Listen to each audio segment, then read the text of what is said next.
Hello, everyone, and welcome back to Director Watch, an AwardsWatch podcast that attempts to get inside the mind of cinema's greatest auteurs, explore what drives them, and maybe we go on a few unrelated tangents along the way. I'm Ryan McQuade, your executive editor here at AwardsWatch, and joining me, as always, is my co-host, Jay Ledbetter. And today we are talking about a film in which a man unexpectedly finds himself in an environment that he is completely unfamiliar with, a homosexual community that he knows very little of, and through that process starts to figure out things about himself. I, of course, am talking about Boat Trip, the Cuba Gooding Jr. vehicle, which is what we will be talking about today. Jay, unfortunately, just a little bit of a detour. Maybe, turn the boat around. We're actually not talking about Boat Trip. That's maybe for another episode. We're actually talking about cruising. You were close. I thought you said it was the movie about the cruise. No, unfortunately, my friend, it's not about that gay cruise. This is a different kind of cruising. And you got to get all those things mixed up there early on in this show. It's we're really starting off on all right, so on the wrong foot. Give me a couple hours. Yeah, I'll be back. You know what? Just everybody, just the dead space. Because actually, I don't know if you've ever heard that, Jay, before, but I've heard a podcast before where somebody literally went and opened a door mid-podcast, never took it out, just like literally kept the dead space in. We'll do that for the next 2 hours so you can watch Cruising by William Friedkin. Okay, sounds good. All right. Actually, I cut everything out. Jay's back. Jay, yep. did 2 you see hours Cruising? later. All right. Wow, just watched it. Really, a lot to say. Interesting film. Interesting film for sure. It's gonna be a tough edit for you, but yeah, it's just gonna. I hope I can get it all right and get it compact and everything. Our audience is already. I would like to talk Boat Trip though eventually. Who directed Boat Trip? Couldn't tell you. I think that this is a perfect time for a tangent. Jay, who directed Boat Trip? A guy by the name of Mort Nathan. Okay. Anything else that Mort Nathan has done that's in particular? I mean, obviously he directed Van Wilder, The Rise of Taj. One of our guests' favorite films. Yep. But he produced The Golden Girls. So he's got money in the bank. So we should thank him for being a friend. Yeah. Okay. And he directed one episode of Big Time Rush, which. What is that? I don't know. It's not like doesn't have any directing credits. It's like a football show? No. I guess it would just be a one-off. Like a boy band or something. Oh, okay. Well, maybe we'll it's on Nickelodeon. It's on. Oh, okay. Because when you think of the director of Boat Trip, you think of Nickelodeon. It makes sense that. It makes sense. A decade later, he was making episodes on Nickelodeon. Yeah. Anyway, cruising. That's what we're here for. Are you strapped in? Trip. You got your leather jacket on? Aviators? Yeah, I'm here. I've got my leather jacket on, my questionable hat. Yeah, I was gonna say this is a real questionable hat. I think our guest has one of those. Yeah. My Goodwill has got some weird stuff. Yeah, for real. Let me tell you, Jay. Of course, we could not do this episode alone because it would be a little bit unbalanced. Let's just say 50-50. You being. Who you are, Jay. It just wouldn't make any sense. So we brought in like just having Cuba Gooding Jr. on the cruise. Exactly. It doesn't make any sense. So we had to bring the cruise along with us. We had to bring in the heavy guns. Our editor-in-chief, Erik Anderson. Welcome back to Director Watch. The homophobia that has already been on display just minutes into this podcast. There's a button at the top of the Zoom call that says leave meeting, and I was so close. So close. This is a sensitive podcast. Erik was so proud. You could see the pride in his face. I felt shame for the first time in my life, actually. Boat Trip. Erik, you ever seen Boat Trip? Of course I've seen Boat Trip. Yep. What would you give it? Seminal work, in my opinion. Was that the movie that inspired? We'll be talking about seminal work in just a few minutes. Erik, was that the movie that inspired AwardsWatch to get started for you? You saw Boat Trip and you're like, I got to talk about movies. Yeah, that's exactly right. Actually, I've never asked you. Was there ever a movie or something that like instantly like got you to like want to start the site? Side tangent number 2. No, not a. Did you ever be like, oh man, like, no. Well, no, but like you were on a lot of like message boards and things of that nature. But like when you got the idea to open up the site, did you ever be like, maybe it was a movie or a time period of movies in particular, or you just like, Fight. I need No, to. it was an existential threat from my husband to make money from my hobby. So Well, there you go. it's pretty unglamorous, actually. It's Still trying to figure that out. Yeah, I'll get there. So. You do all right, Jay. You do all right. We'll get there, buddy. We'll get there. Cruising, 1980. Yeah. It's a big movie. It's a big movie. It's a big movie. It's a big movie to talk about. Lot to talk about. Lot to discuss. Yeah. A lot Completely of normal movie. Jay, do you have any questions up at the top from your? No, I mean, I'm actually wondering if y'all have questions for me before we get started. I do. Okay, go, Eric. Do you have a question already for Jay? I absolutely do. Jay, hips or lips? Oh man, I mean, this is a great question. Look, I'm a yellow handkerchief guy through and through. I knew it. And I people literally had know it that written about me. down right here. You make sure I knew it. you know when to have that out and not, you son of a bitch. Because like, And, I know there's you know, nothing worse than a yellow handkerchief tease. yeah, and he's just As like, we I just learned in this movie. yeah, a guy just like looking, and it's like, I just want to look. God, what a party pooper! No, he was really absolutely not. pissed off. Literally, He was very mad. yeah, he was really angry.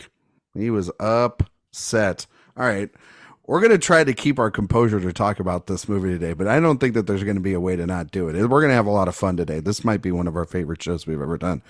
30 episodes. This is such or an so interesting start to a movie that I think has an element of evil to it. So Yeah. I'm very excited for this. Well, Jay, before I even get to Eric, because Eric's already seen this movie, I've seen this movie before, but I Yeah. actually, honestly, you are the novice. You have not seen this movie before. Yeah. So I kind of just want to start with you, but Jay, was there a movie in between There sure Sorcerer was. in this? There sure before was, we and I even, watch all of them. before we get into talking about cruising, Jay being the completist and what we do here on the show, Jay's got to, fill in the blanks. So Jay, what was the movie in between Sorcerer and Cruising that you watched on the freaking Assance that you have So been? yeah, the film in between is an utterly mediocre film called The Brink's Job, which was sort of an attempt to honestly kind of get him back in the good graces of kind of a more down the middle movie after Sorcerer, because Sorcerer almost ruined him. But here we are with The Brink's Job. It's kind of a period piece bank robbery movie starring Peter Falk. And there's really just not a lot to it. It's not bad, but it's never terribly interesting. And there are some decent set pieces in it, some decent robberies. And Peter Falk to me is like you cast him because you don't want anybody to do too much or too little. You know what you're getting with Peter Falk. And honestly, it's a movie not even really worth talking about. There are movies later that are worse than this one that we should talk about more, but this one is just sort of so mediocre that there's really not even a ton to talk about. This is one of those that you watch and you're like, not sure I needed to watch that one. Jay, But do here we are. you think what part in this movie Cruising today do you think Peter Falk would have been good in? Oh my God. Well, I've got some takes that I think many people would have been better than Al Pacino as the lead. But, Oh, well, we'll have that conversation in a little bit. Yeah, but yeah. all right, well then let's get away from that. Let's get into Cruising. Let's just jump right in. Jay, you are the novice. You're the person that has not seen William Friedkin's 1980 cult masterpiece. That's what a lot of people say. Yeah. Cult film? Cult film for sure. Cult phenomenon?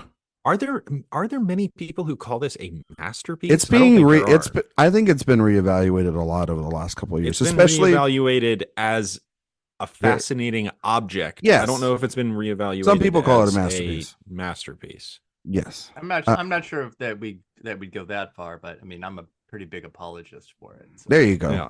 All right. Cult apology movie. Of course, directed by William Friedkin, starring the gayest cast I ever known in Al Pacino, Paul Sorvino, and Karen Allen. Of course. And it's about a police detective who goes undercover in the underground S&M gay subculture of New York City to catch a serial killer who is preying on gay men. Sounds like a really good movie that maybe 40 minutes shouldn't have got cut out of. Anyway, Jay, you have not seen this movie before. This is the first time watch, which is always great about these series, is because we get to discover things. So you got to probably discover a fuck ton of things today. So Jay, what are your thoughts on Cruising? It's a fascinating film. I can't wait to talk about it because I mean there are so many thoughts going through my head as I'm watching this thing. I'm thinking, is this thing abhorrent? Is this thing kind of in a subtle way actually incredibly progressive in the way that it challenges the audience? Is the bait and switch of the film entirely detrimental to the whole message of the movie, or is it the message of the movie? There's this like messy middle where this film sits for me right now after just one watch. And I don't even know if after 15 watches you can definitively say, I think I've cracked this thing. Because even just beyond being this representational milestone, it's also, in Friedkin's words, he just said, I didn't really think about it being that big of a deal. I just thought it was an exotic landscape for a murder mystery, is what he said in his book. He was like, I wouldn't really think about it, but it seemed like an interesting way to do a serial killer movie.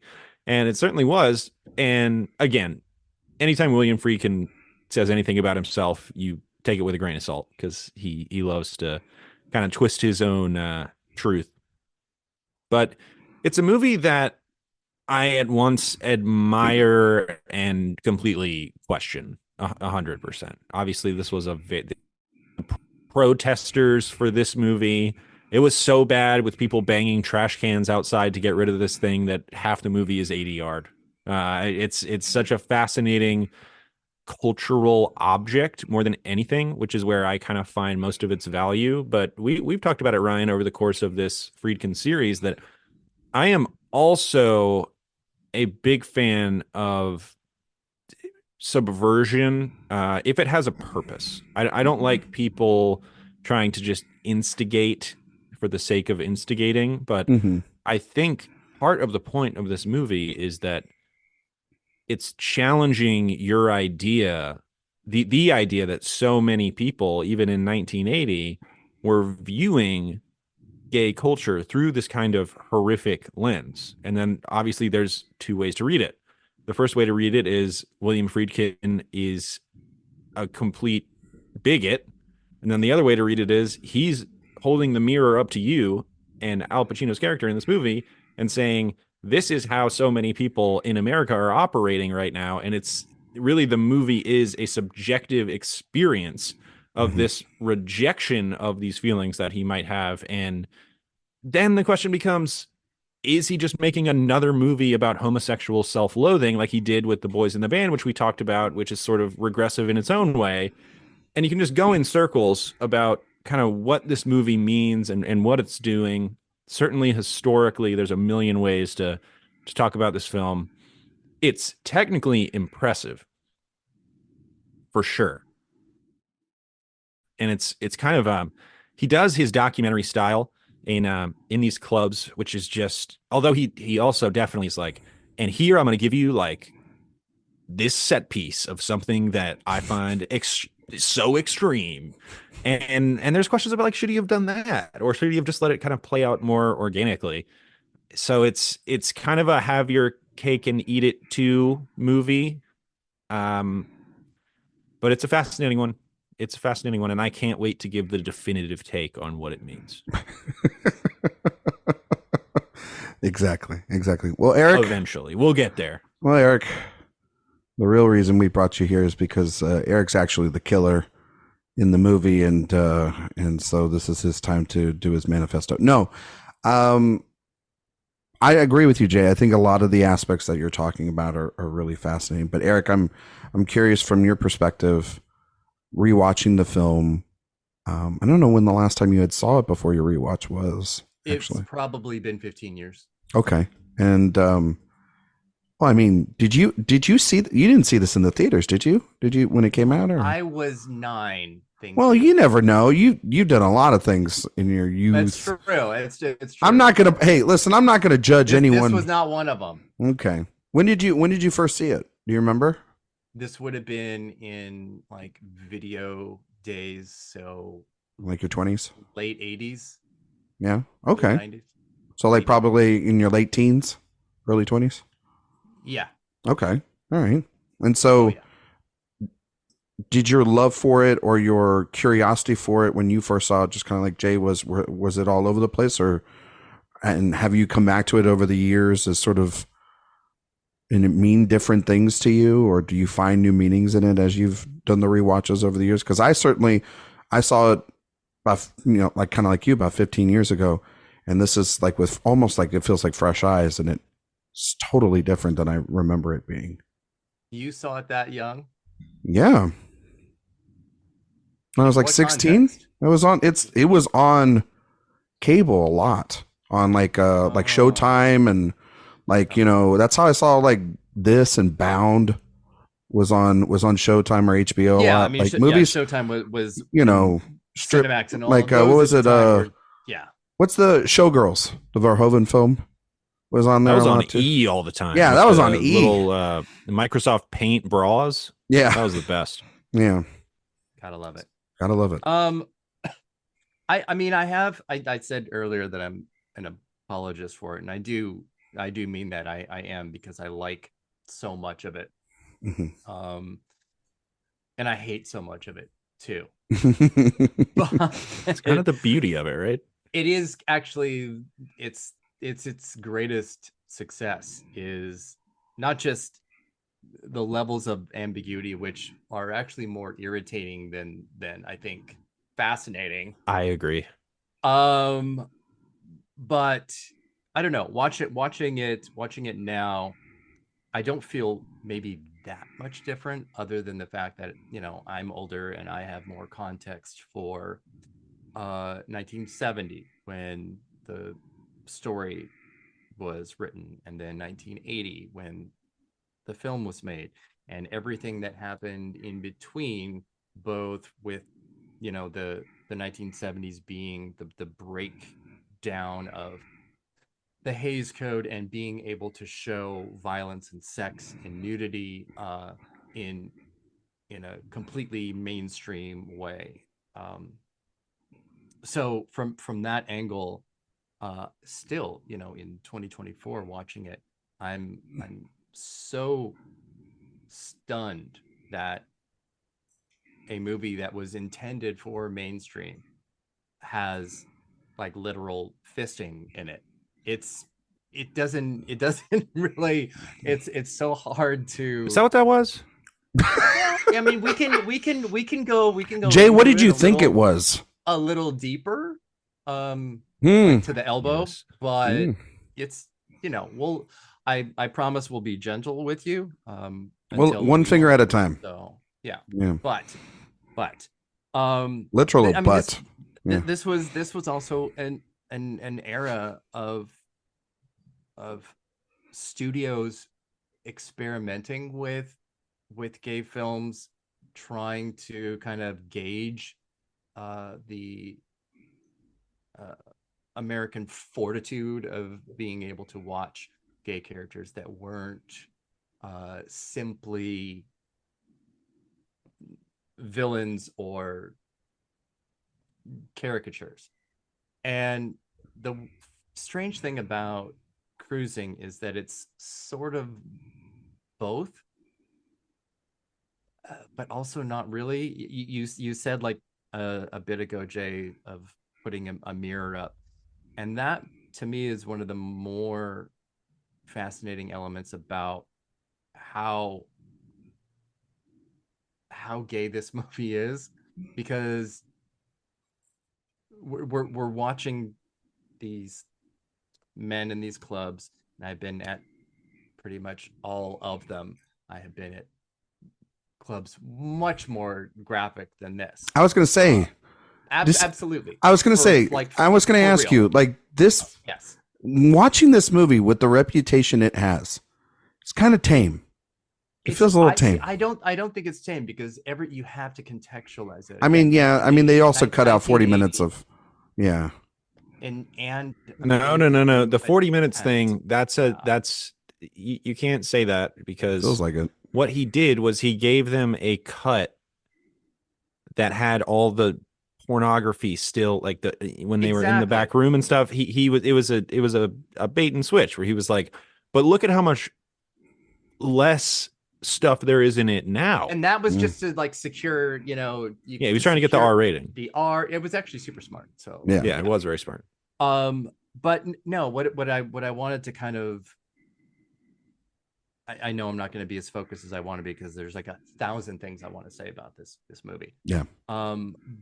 Because you know it goes into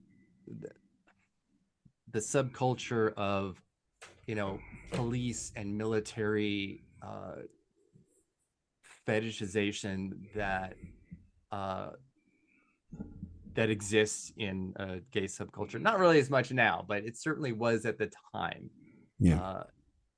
And it can be really, I think, difficult to sort of reconcile wanting to dress up as your, you know, oppressors. I think it's an incredibly complicated issue that isn't that you can't just I don't know, either dismiss or treat too glibly, because it is a fascinating one. And yeah, this is, you know, leather gear that looks like, you know, hats from SS officers, and this it's a complicated relationship that subcultures have with the things that they're either like trying to take back or own. So it's like cosplaying the people in power or something. Is that it is? But I mean, even merely showing it, because it's everyone that's in it, you know, are members of the clubs, and they're not, you know, extras. They're there and they're doing the thing. They're real people. And in that context, he is just showing there is no there's no judgment at all, which I think is one of the best parts about it. The serial killer story is actually almost so completely like tertiary to me, to have a film that does not lay judgment on the subculture itself. And even, I think the most shocking thing actually is that the detectives on the case, Paul Sorvino especially, with the exception of one scene, the interrogation scene, which we will obviously talk about in greater detail because it's so fucking insane. It's never homophobic. Well, let me be like really clear. Okay. Paul Sorvino's intention in this case is definitely to catch a killer, but there's never any judgment that the killer is or might be gay and that the victims are. There's never anything other than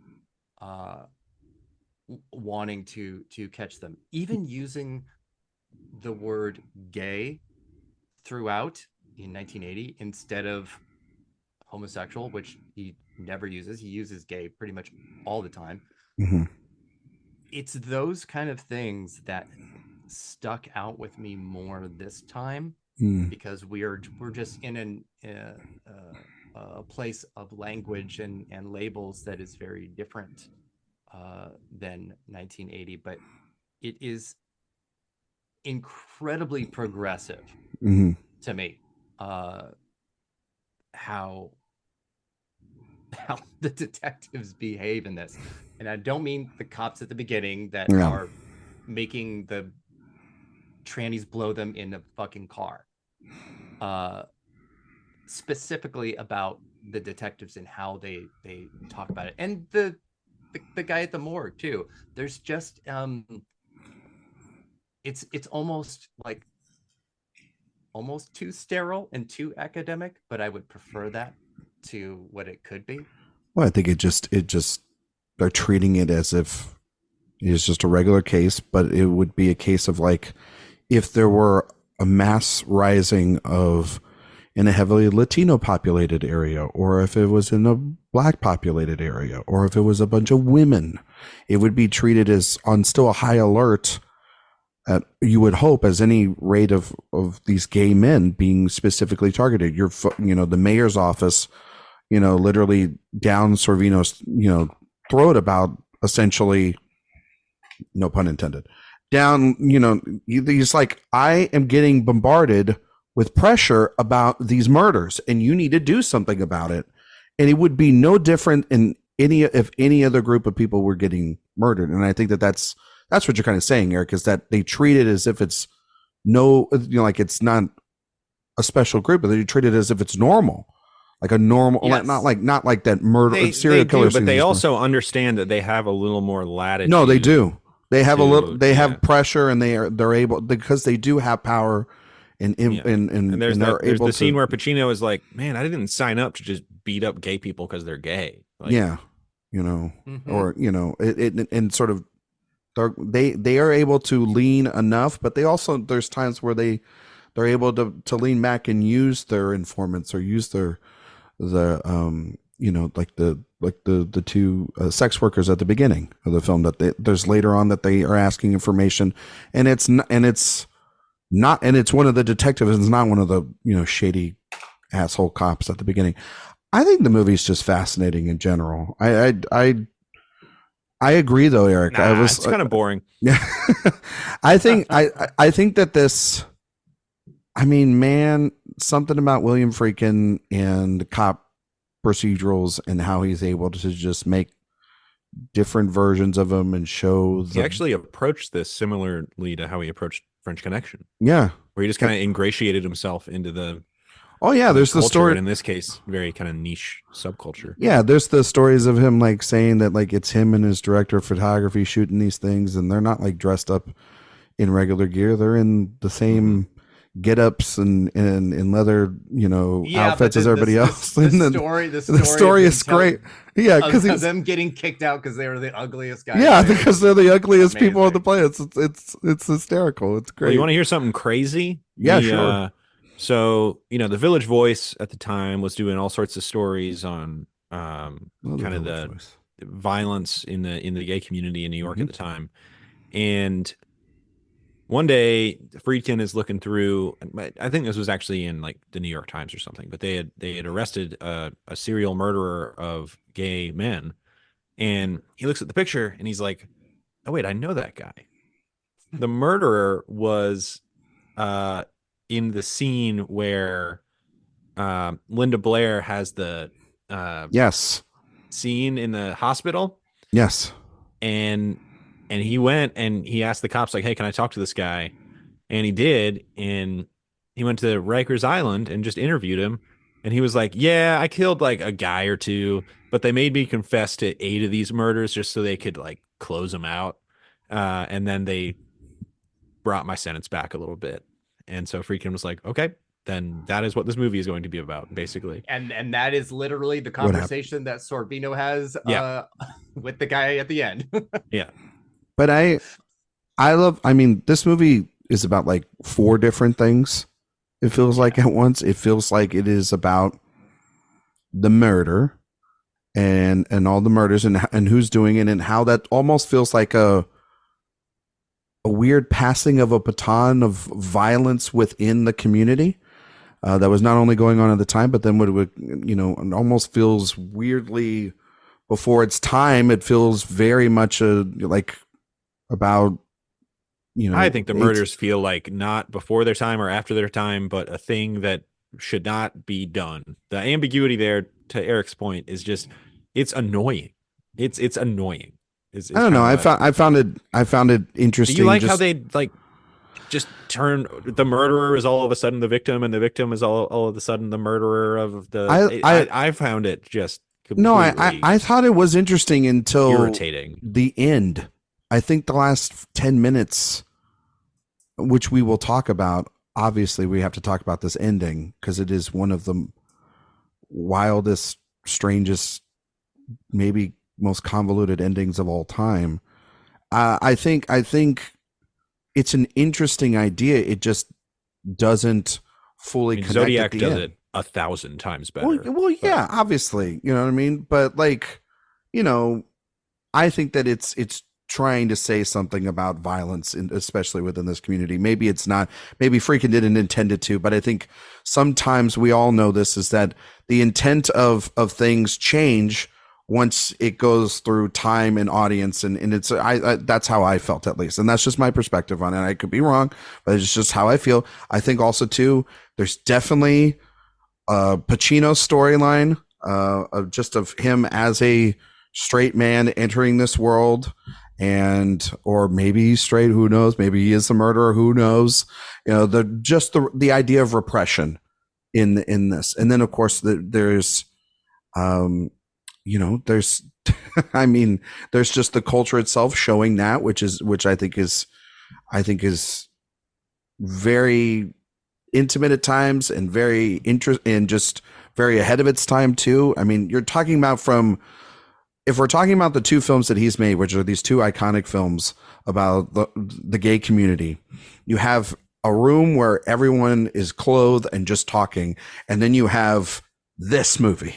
It's completely different in like less than 10 years. One of the biggest movie stars in the world gets tied. This is post bound The Godfather. Bed. He has been nominated for 5 Academy Awards at this point, and he decides to make this. He approached Friedkin or the producers about wanting to do this movie. He wanted to interesting. Specifically. Do y'all know who the first choice was? And it would have been so much better. It was Richard Gere? It was Richard Gere. God, that would have been so much better. Whew.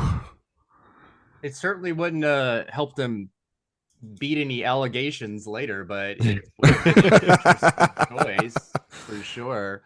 But I want to say something about the killer ambiguity in this switch up, because I know it's because they do it throughout. Yeah, it's killer at the beginning is not the one in the middle, not the one at the end. Yeah. And there are 2 ways to look at that, and one of them is a pretty homophobic way. That, yes, 100%. The killer is you. The killer is anybody here.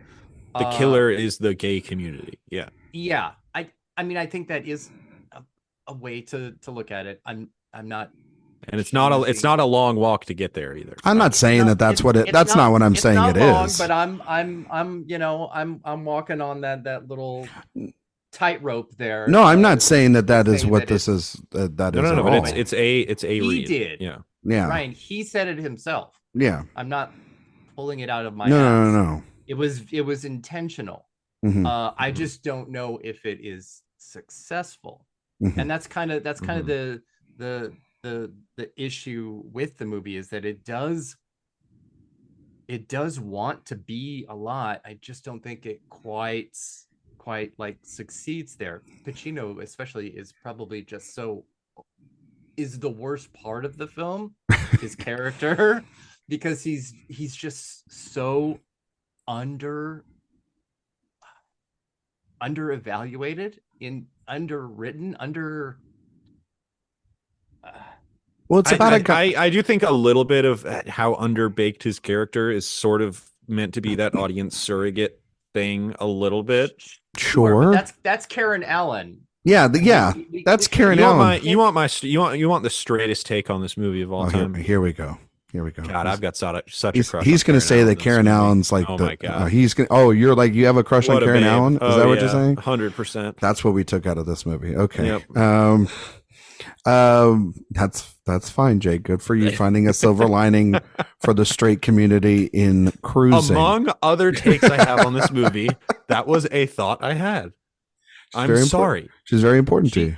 She is lovely in this. Her apartment's amazing. I want to know how much that costs. Enormous. Yeah, I want to know how much that costs. $10,000 a month now.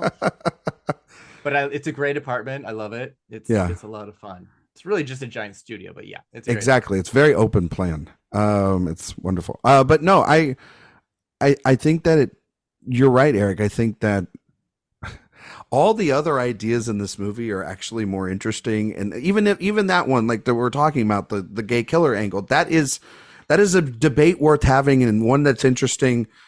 Even beyond just, again, Friedkin's words, which you have to take with a massive grain of salt because it's one of the biggest egos we've ever had in cinema. No, but as far as his intentions, I think you can take him at his word. Yeah, absolutely. But but when you're making a movie, and what feels like at times with Pacino, which is a little bit frustrating with the whole idea, is it's that it almost feels like either Friedkin or Pacino or both or all parties involved were too scared to get him to go even further down the rabbit hole that this character could have gone to, and actually explore things more than just being like, I'm just watching.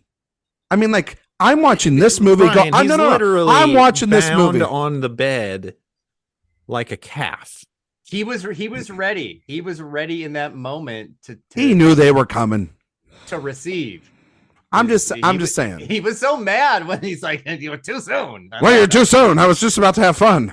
Like, I don't know. That is very explicitly a moment of like, is he acknowledging his true self and using this as an excuse to tell himself that he's not that, right? I mean, he needed the next couple of minutes to really figure that out, but instead in that scene, we don't see him. We see the two guys fumbling around in the car on the little, like, trying to pick up the audio. That we're not actually seeing any of his emotionality. Yeah, it's not passages. You're right. I mean, no, I'm not saying that. I'm just saying you have one of the only reason this movie probably got financed or even got greenlit was because he got Al Pacino. And that's actually not true. It's got to feel like that. Like, there's no way the guy that's literally Michael Corleone isn't a big factor into why he got this movie. Well, again, it was supposed to be Richard Gere. The movie got greenlit because this producer who had bought the rights for Cruising specifically to work with Friedkin wanted to make this movie. And then it wasn't because of Pacino. No, it was one of those things where he wanted to work with Friedkin. Friedkin didn't really know how to crack it at first. It took him 3 years since he was first approached to make the movie, and he was like, "I want Richard Gere." Then the studio was like, "We got Pacino. It's gonna be Pacino." Yeah, and that was kind of that. Yeah, but that was not the primary driver of the movie getting made. There is, I mean, again, very intentional ambiguity of not showing the moments between walking into Pacino's apartment and the police coming in and he's ass up, naked and tied up. We don't see that, and that is, it might be frustrating, but in terms of trying to tell Steve Burns's story, it was kind of crucial because we need to have those missing pieces. We want the puzzle pieces, and refusing to give them to us it's definitely challenging. Yeah, but I think it was in that exact moment the right case, the right choice. It's the problem is that it sort of stays in that mode the whole time, all the way to the ending as well. Yep. So we have so much ambiguity that it's not saying really kind of anything. Bingo. Because it's like, okay, I can buy all that. You don't want to show any of this. You don't want to do this. You want to cut between the killers and then him coming home. And you really want to lay it on thick that, like, oh, maybe Al Pacino is the killer, right? He might be the killer. Like, yeah, he's got the same hat. He's got the glasses and everything. Like, into butt stuff. Yeah. And there's no, like, that's the whole thrust of the crux of the movie, right? It's not that is he the killer or not. It's him trying to suppress these feelings that he's clearly feeling. I mean, that's the most interesting part of the movie to me that's the whole conversation he has with Sorvino. He's not scared of being killed. He's scared of liking. Yeah, he literally says like these feelings I'm having right now, like I don't know if I can handle it. He's just like jittery Pacino-iness. It's like, oh my god, it's like the worst. It's the worst section of his performance in this, but But then it opens up like because like literally at the end she pulls out the same hat, the same glasses, the jacket, Yeah, which is that's literally a the good- same, and Yeah, and it's that's like, good. are you saying that? I mean, audiences took it. Some people took it as like, well, then that are they saying he's the killer? It's like, no, it's just. I mean, are they? Is he? They're definitely No. leaving it open that he is the killer, but just I think Well, the image roommate of scene, Karen scene Allen- too, right? And Paul Sorvino being like, "Oh no, Precinct where's 6, Pacino?" I love that though. That was kind of great. You know what I mean? Yeah, I almost want to go on an entire tangent of James Remar in that scene and his little green underwear and how fucking gorgeous he is in this movie. Good Lord. Jay, follow up comment. I'll say this: shout out to the dad from Boy Meets World who was in this movie. Yeah. Knew you were gonna say that. This is full though too. Ed O'Neill. Ed O'Neill. I was gonna say. Yeah. He shows up in eating those steaks and like freaking the fuck yeah, out. I have a No, no. steak. Why and oh my god, why do they sit side by side at the restaurant? Okay, this is something you and we've talked about. This is a pet peeve. I don't like it if there's two people sit across from one another. What do you gotta say? What are you trying to prove sitting next to one another? Just sit across the table. It's very unnatural. It's very much saying we're two cops in a restaurant. That's what it's saying. Yeah, because we need to have our 'Cause we backs both and, need to look. That's a narc move. Yeah, it's a It narc is. move. It is That's why, like, very much so. half of the things that Pacino does in this movie, it's like, are you all stupid? This is a that's, narc. That's Like, the thing that's the thing I don't like about the performance. It is like I think he's supposed to be kind of playing this babe in the woods, trying to feel it out. He just feels Out like in the woods. a narc the whole time. Mm-hmm. Whole time. Hooah! I'm just here. You're absolutely right. Give me the papas. I mean, the one guy, says, you're this is the 9th precinct. What are you doing here? Get out of here. Are you a cop? Okay, I'm not a cop. You know what I mean? Like, you know what I mean? Yeah, Like, you're right. He gives off cop vibes the whole time and like super suspicious vibes He's the like whole time. It feels like there's a scene missing with him and the bartender where like he gets to know the bartender and he gets the scope of the land, but the bartender's like an informant. Like that's what it kind of feels like a little bit like, who's the guy at the jukebox? You know what I mean? It's just like, it's this bad guy. You shouldn't go near him. The whole space of time of this of him getting on this case is like 2 months. So he hits that 2-month mark. And I'm just like, so what is it that you're really doing here? What are you doing? I was really fascinated, and again, I'm going to probably keep coming back to the mirror of the gay community whole concept of this movie. I think that's fine. But there are 2 scenes where when he's at the bar in his black tank top, that there's a guy right next to him in a black tank top with poofy hair, short, that looks like he could be like an absolute like stunt double for Pacino. And they are side by side in these conversations with the bartender asking questions like 2 or 3 times. And I couldn't get it out of my head. It was so fascinating. Well, that's why like the killer at the end, right? Where I'm like, it's him in the park. Well, that's the whole movie is like Pacino doppelgangers. That's why he's chosen for the assignment in the first place. Exactly. That's why he's chosen. I love that. And he's like super into it too. I love that. Yeah. But I think what is the most interesting thing about looking at it, this movie retrospectively, is that this is 1980. The first AIDS case came out the very next year. Bingo. So quite literally, all gay men were essentially serial killers. This movie only could have come out and been the way it was in 1980. The moment that AIDS broke out, obviously anti-gay violence exploded. Discrimination exploded. It's a completely different different world. And also movies too went right back to being in the closet. Well, this is also pretty it's also homophobic. This is the dawn of Reagan too. Yeah. So it's yeah. That's what I was saying. I was trying to say earlier. This era of celebrating like quote unquote normalcy. Well, I mean, traditionalism. Because we had 10 years of the post-sexual revolution and the declining morality of films. Mm-hmm.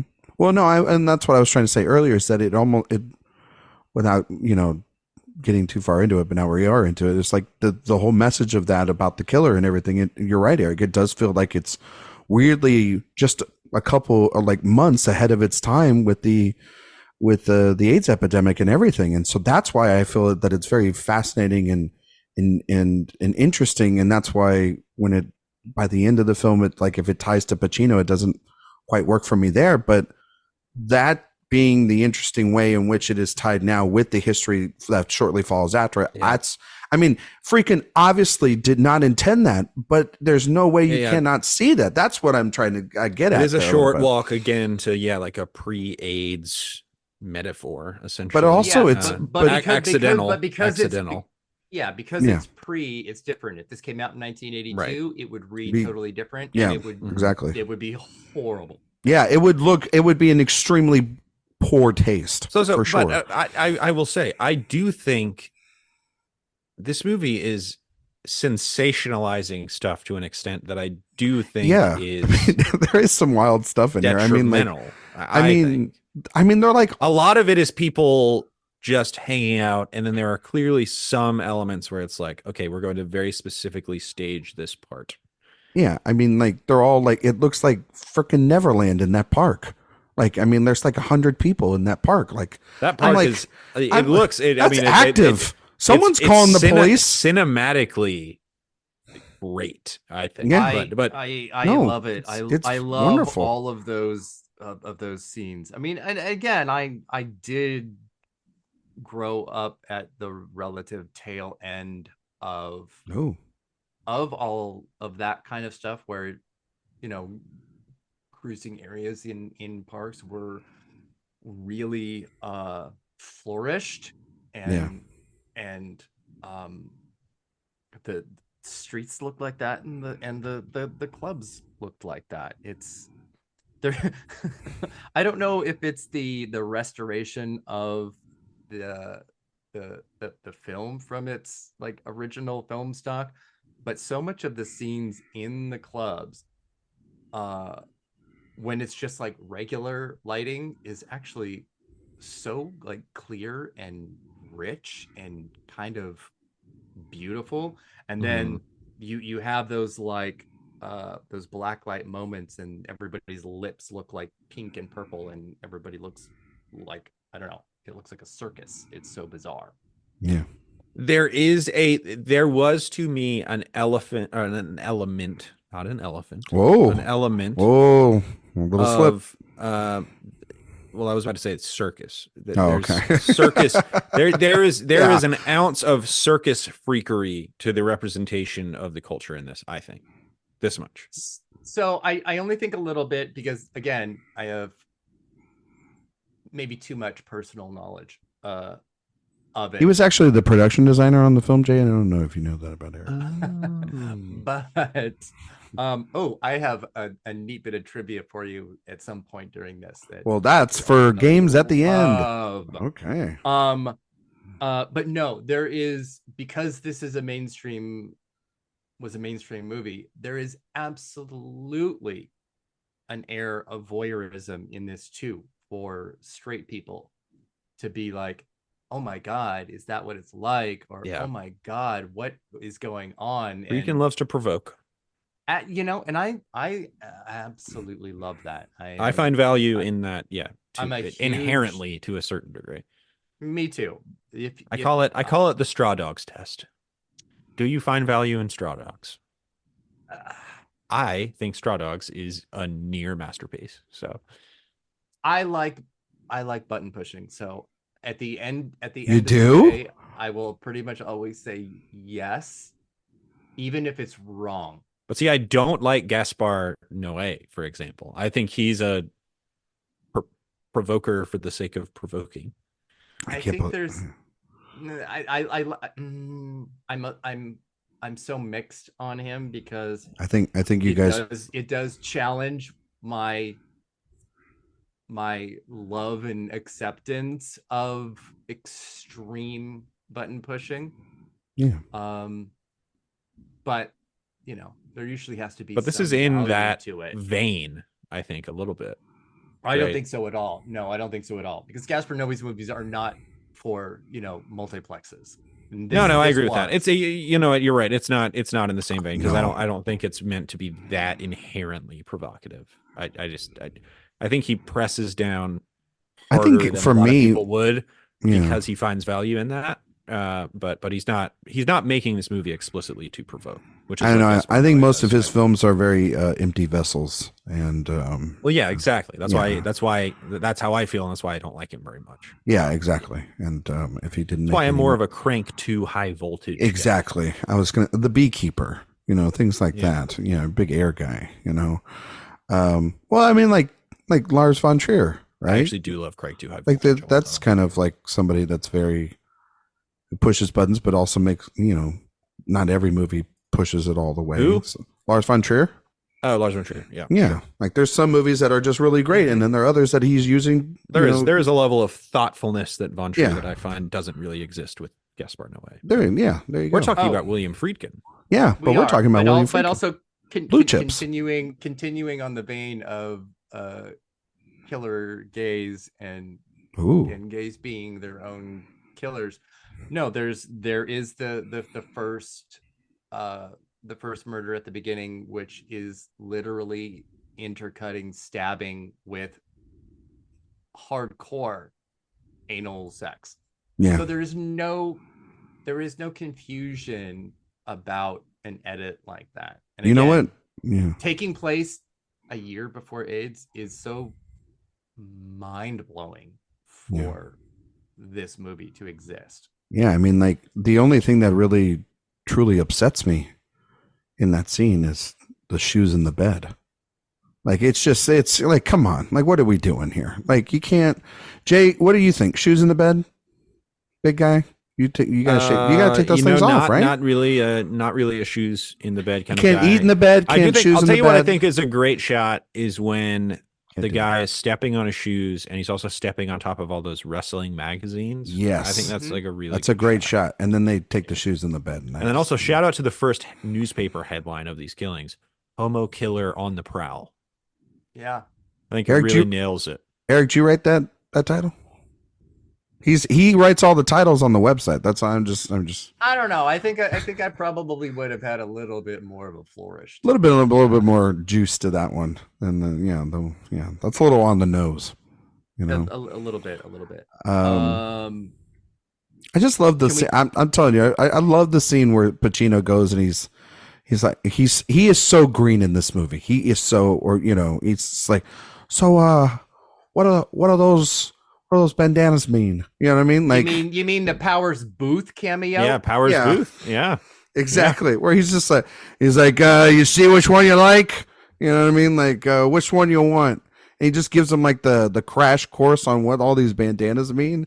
And he goes, I'm just gonna go home and think about it. And they're like, yeah, what are you talking about? But that, you know, the scene that follows that immediately is the yellow hanky scene. So he was paying attention. Oh, he knew what he wanted. He was paying attention. I do like the Pacino dancing scene. I think that's good. Oh, you mean my background right now? The Elaine Bennis working out at Equinox. I think that's a movie star scene from him. I think there are a few scenes where him being a movie star is an asset, and then more scenes where him being a movie star is detrimental to his performance, I think. Jake, can you do the dance? And I think it kind of, let me do the dance right here. And then, Brian, you edit this. And I'll edit it in, and everybody will see it very well. You did wow, really that was actually a little too lifelike, Jay. Yeah, Jay. Thank you very much. I'm wondering now. I don't want to linger on it. I don't want to linger on it. Like, I know I'm a great dancer. You don't want to linger like you're looking into a mirror or anything at the end of a movie. You know what I mean? But there is that narc element to all of Pacino that is not very good. I'll tell you where I do think he's good. I think he's good anytime he's with Ted. I think he's good in those scenes. Oh, I love those scenes, like when they're having breakfast. Where they're at the restaurant. Yeah, when they first meet. When they meet for the first time in the apartment building. I wish there was more with that. Like that was like. I think he's good that's where Pacino's ignorance actually plays, as opposed to his faux ignorance, which doesn't play. But it should have been like, honestly, it should have been like Ted or a friend of Ted's or somebody introduces him maybe into the world instead of like him just. Maybe the dad for Boy Meets World should have been the star of this movie. Yeah, walking down this road we call S&M life. You know what I mean? But no, like I felt like some entry point to it other than what it was. So what do you guys think of the kills? Obviously, this is coming off the heels of like Halloween and kind of the dawn of the slasher era. They feel kind of De Palma-y to me. Again, it's the cinematography of those scenes, and especially outside. Absolutely has that heightened Halloween type of slasher killer versus serial killer like grittiness. Does that undermine the documentary style of the cultural scenes? No, not for me, because again, it doesn't have that like a 70s grit. There is a sheen to it that feels like it is a new era. Yeah, it's dipping its toe into the 80s.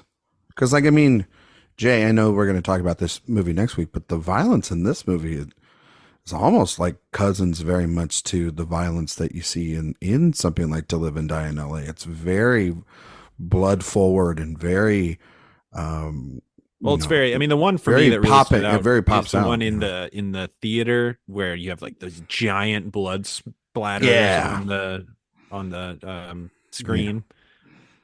No, I agree. No, I mean, like that's just like that feels straight out of like a like literally but to a me, slasher movie. It a little bit feels like two different movies kind of clashing against each other, and like you think it's mostly successfully. Oh, okay. But it is kind of like, so we're turning this.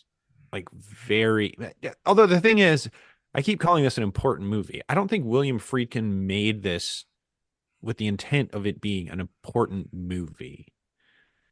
So it's sort of like intention versus result. I don't know. That's why it's so fascinating to me. It's just a fascinating object. Even, amidst all the protests and stuff, he seemed his response after, like immediately after in like 1979 was sort of just like, I didn't think that it would be this, and I'm like, but why? Yeah.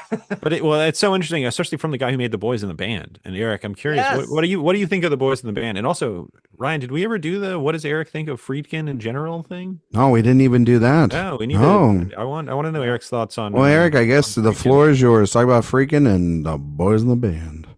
So, I mean, I also love The Boys in the Band. Love. I have modeled like my life after pretty much everybody in it. Makes sense. And I love him beginning a decade and closing a decade with these two movies. I think it's as a director absolutely fascinating. But no, I love Friedkin. Yeah, when he's good. I love when he's good. Yeah, so when does Friedkin stop being good? Because he definitely stopped. I mean, I don't know. I mean, we're going to talk about it over the next several episodes, but he has his 4 kind of canonical movies, right? Yes. Oh my God. So like, when was he like last great? Yeah, I mean, that's the question with Friedkin. Dude, I almost want to say To Live and Die in LA. Wow. It's, I like Killer I don't think that's an unfair assessment. But I think that is I think mainly no Bug. I forgot. I love Bug. I love Bug. Bug. I don't like his more his stuff that feels a little more director for hire kind of. He Stuff he like did Rules that of basically out Engagement. of necessity. Yeah, I mean, it was Yeah, just and that's how I it get worked at that point. Yeah, I get it. But I think, yeah, I think, God, yeah. that's why he is such an interesting director for us to be covering, because we've done Todd Haynes, who is still making May December. We've done Paul Thomas Anderson, who has never stopped being interesting, right?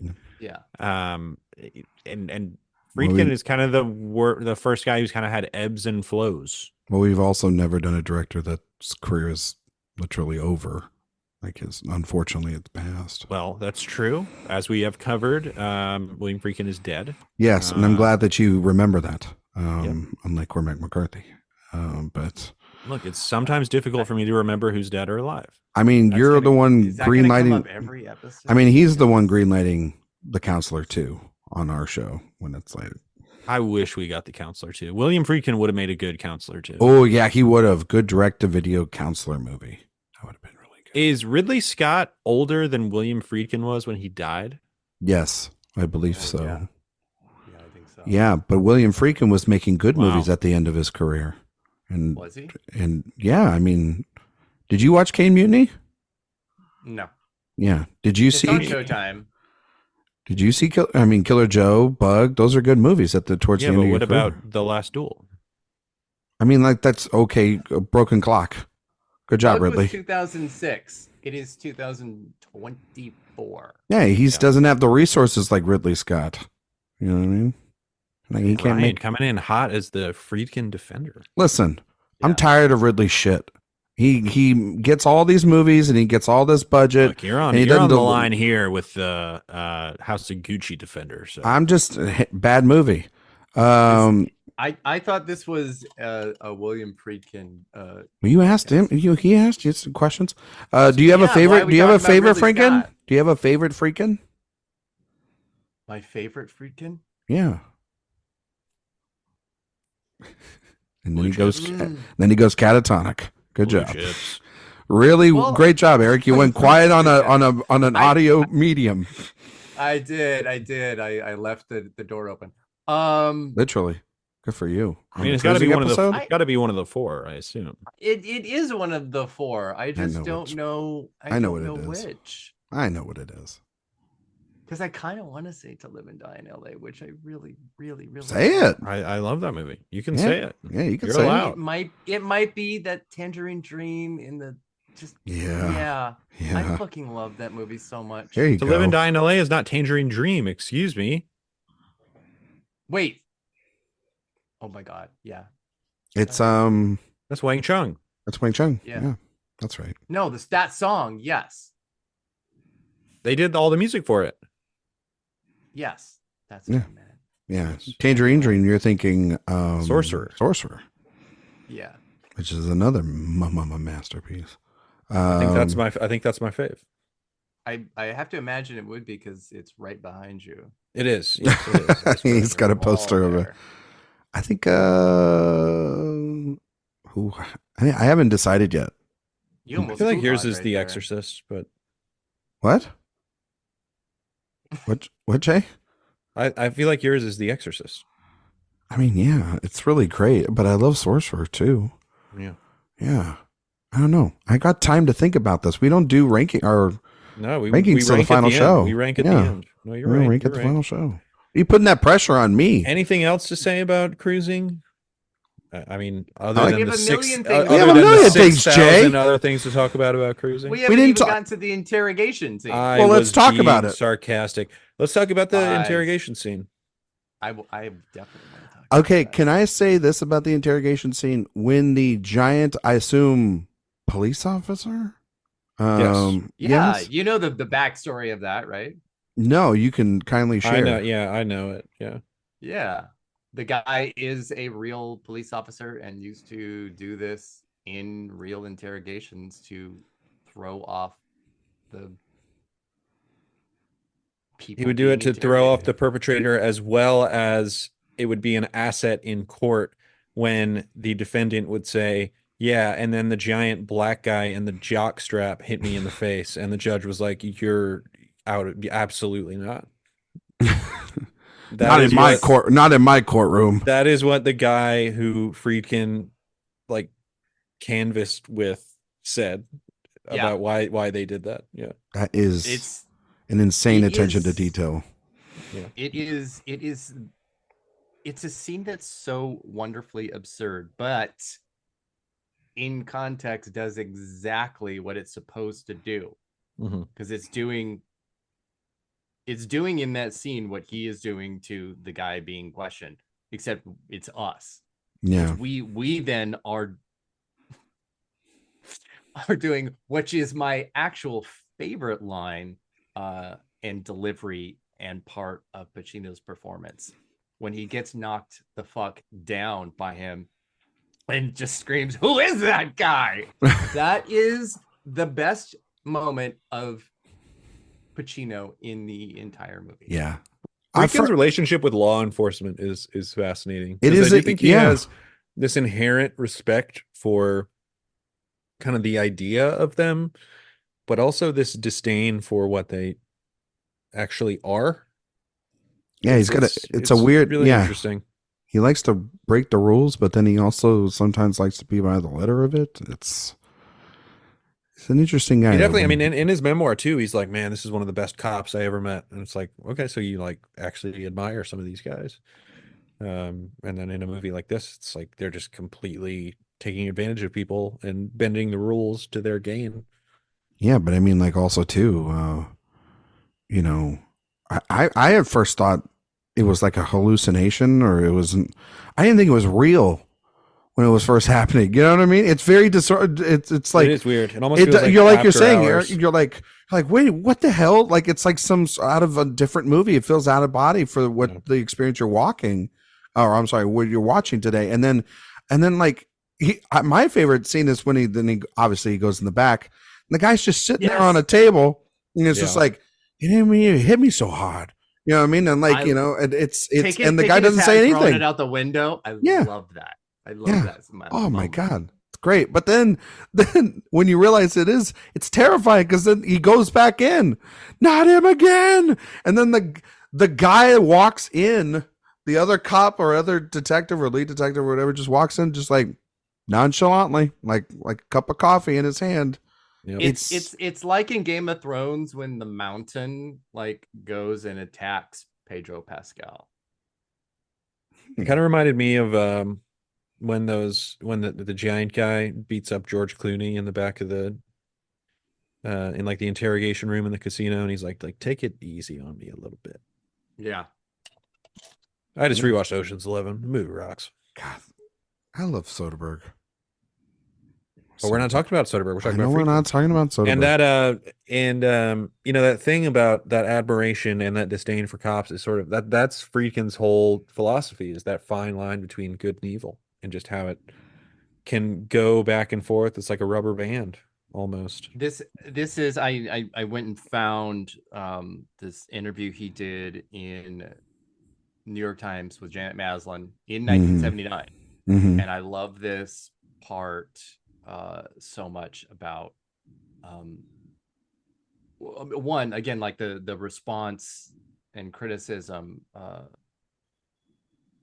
of it from the gay community, where he says, anyone who knows me or knows anything about me knows I'm not anti-gay. I don't make a film because I'm against something. For that matter, I don't make a film because I'm for something. I don't make propaganda. If anything, all the films I've made are pragmatist, enormously ambiguous, which is a little bit of like, you know, a cop out, a little bit. Yeah. But I also love it, and it also is sort of like speaking to his like, I'm surprised by the information that he is a curious guy. Yes. Yeah. And he made a very curious movie, and he went about it in a very curious way. And because he came at it from a place of ignorance, some people found the movie to be ignorant. And that's just kind of the whole deal. And I totally understand how somebody could watch this movie and be like, "Oh, this thing is heinous." Oh, absolutely. Especially if they are, I don't want to say younger, but I think that there are certainly, Oh, I you think, know, yeah, I think Oh that, man, are you generations that kidding me? oh, I think, that would watch Cruising on Twitter? Forget about it. I don't think people that would would, be okay. Well, I can't even talk about what that would look like right now. well, people can't even like handle movies that are released now set in the past. A movie that was made in the fucking past, set in the past. Jesus Christ, people would have a field day with this damn thing if this was released right now. Like we can't Well, it even is, we and can't even honestly, have there's part of me that says they should, but I mean you know, but this movie would not be made the way it is right now in the form like no, I mean you have to take it. You have to consider the context in which the film was made. yeah, there Sure. would be I mean in the years and the sensitivities and just the evolution of people and how we tell stories, it's different than 40 years ago than it is now. There are good No. faith arguments for this movie, and there are bad faith arguments against this movie, and I don't think it takes much convincing to get to the bad faith arguments. No, it about this doesn't. movie. No, it doesn't. But I don't think, it goes back to what we were talking about, intent. And I don't, and again, like Eric's saying, I don't think that Friedkin has any intent to do any harm to anyone other than just probably setting a movie with a serial killer in an interesting world. It's just like, I don't think Jonathan Demme had But any that's the intent. ultimate auteur theory thing, right? Is like it's not about what it is; it's about what it was supposed to be. I mean, like, I don't think Jonathan Demme But- had any terrible intent when making Silence of the Lambs, but then, of course, there was But then backlash he at that made an time. entire reaction to Exactly, the 'cause reaction to that movie. because So he it's made like, because you make it. And what then is you, more valuable, the intent or their response to the intent? Well, I mean, You know? Jay goes to it. It's like, I don't think he had the intent, but then he hears the backlash and he takes that input and Well, he does because Jonathan Demme is like the most empathetic filmmaker exactly. of all time. Yeah, and William Friedkin's like, William I don't give a Friedkin shit. is not I'm going the to the most next empathetic thing. filmmaker Yeah, of all he's time. not. I'm making his next movie's with like Chevy Chase, and it's fucking terrible. So like, yeah, it's not like, and he was in a rocky relationship, and I actually find this to be really fascinating that he did make this movie after, like you're saying, trying to make a movie to make the studios happier, to try to make the or to try to even things out after Sorcerer and the colossal financial mistake that was, because it's like, this does not seem like a movie that would be, I don't know, good for mainstream audiences. More importantly, a ladybug just crawled on me. I've got a ladybug on me right now. I hate you so that's much. important. Just, yeah, good job for you. Yeah. It literally did. And Good I for think you. that really speaks to the power of cruising. Classic Eric- J, gay and homophobic at the same time. What? Yes. Eric, anything else you wanted to bring up and mention? I'm sure there's a ton of other stuff. I don't know. We could really kind of. I mean, like, going. I mean, there's a good section of this movie where it is Pacino following who we end up seeing as the killer, and I think that's yeah, we haven't even kind of really like Well, the serial I am that of the down. opinion that the serial killer stuff is the most boring and irritating stuff in the movie. That's what I say. but it's him trying to be good at his job, Jane. You love that shit. Well, the thing is, he can't be good at his job because the movie makes it. It's edited in a way for him to be impossible to be. There's good at his job. ambiguity and there's misdirection, and just purposeful lying. I think which is kind of what this movie is. Yeah, this movie is lying to us because there is what Zodiac does, where it makes it so ambiguous that it's not just different. It's not different people doing different things. It's a shadowy figure who looks different at different times with different voices and all this stuff. And I think there's value in that.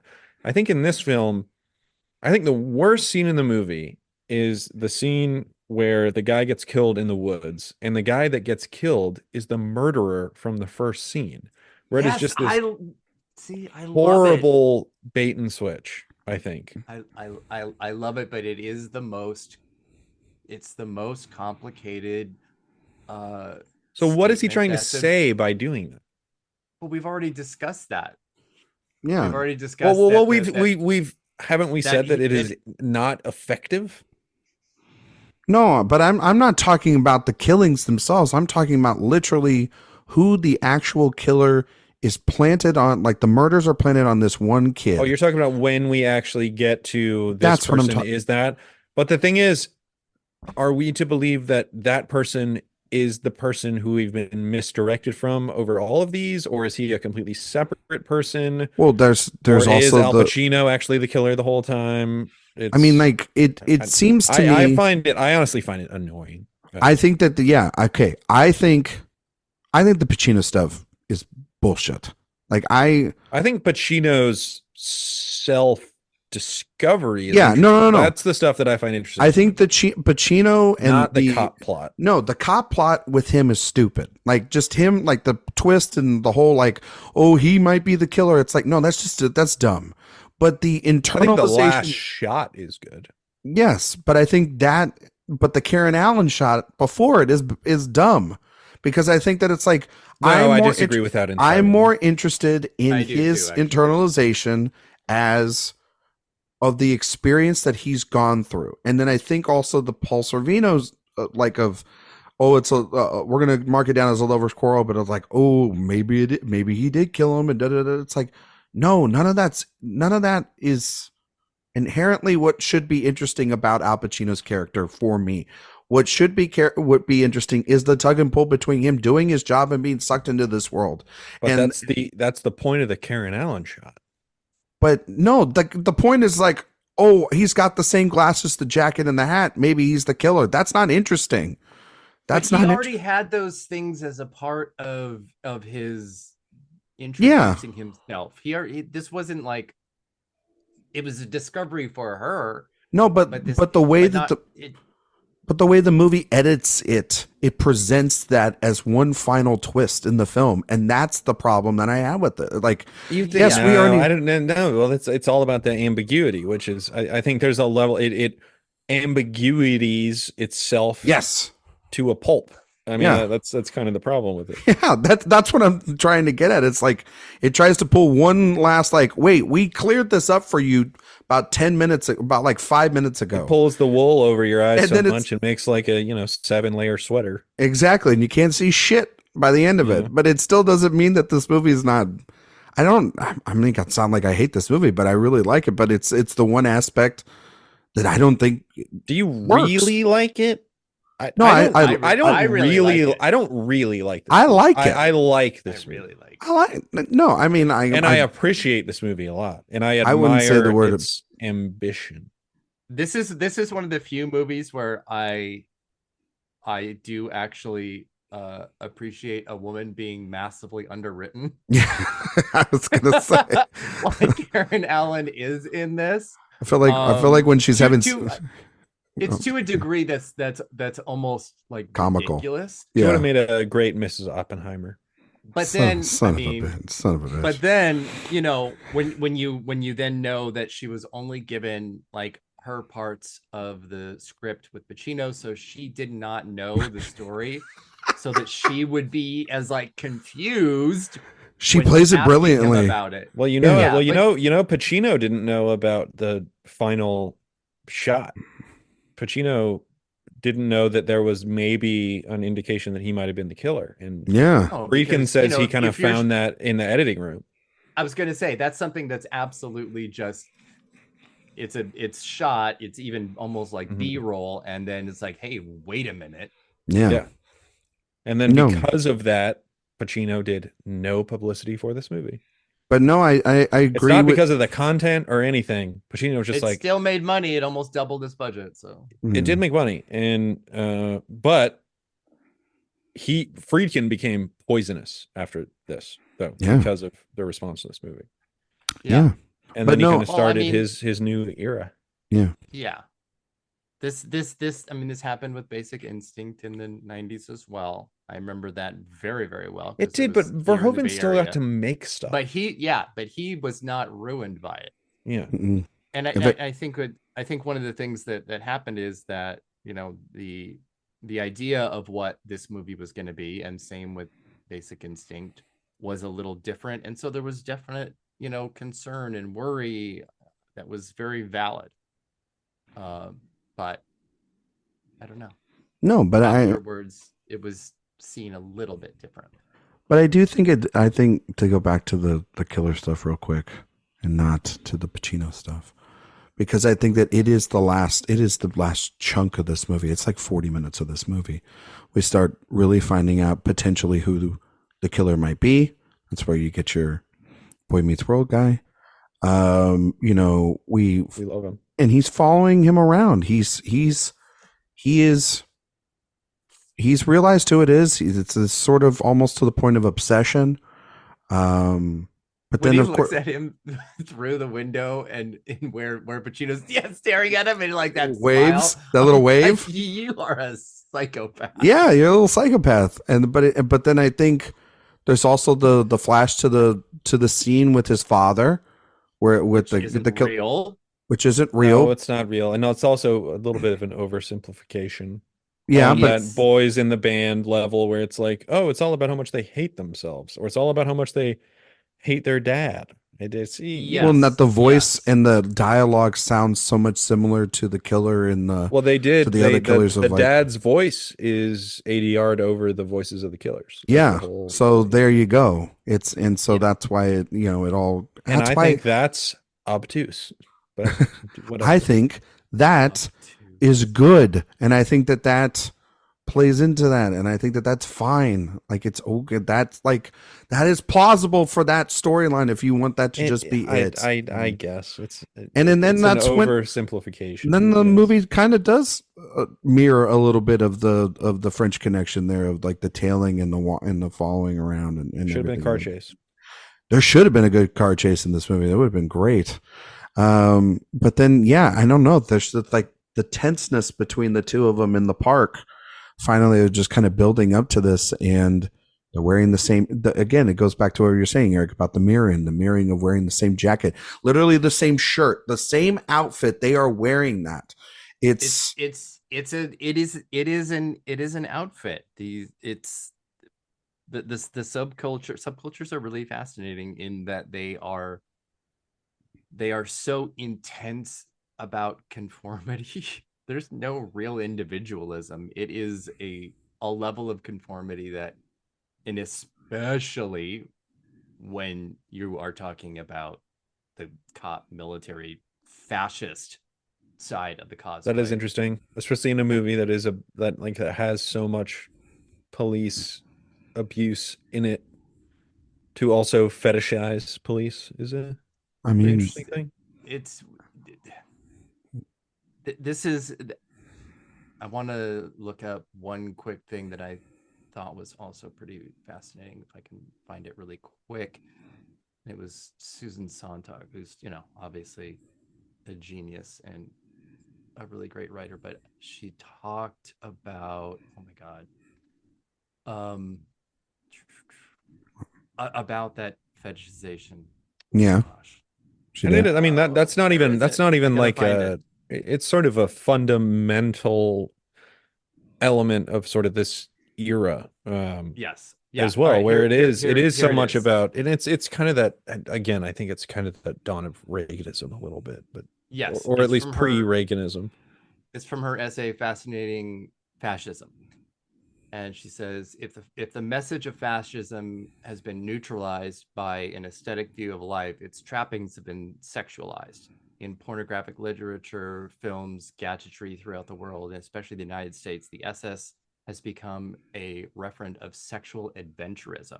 And she goes on more, and that's where we get into the eagles and just the type of images that are. See, now you brought up Paul Verhoeven, and now all I'm thinking of is Starship Troopers.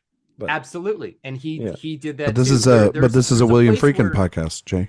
There's a place where Friedkin and Verhoeven sort of exist. Is Verhoeven the postmodern Friedkin? Is that the yes, but with a better understanding, control, budget, and I don't want to just say talent, but I mean, Verhoeven is better than Friedkin. I'm sorry, but yes. Yeah, I mean, Friedkin had a great 3-film run in the 70s, like spectacular. But I would say Verhoeven's better overall, but Verhoeven does not have a movie. Does he have the high highs? He does not have a movie equal to that of The Exorcist.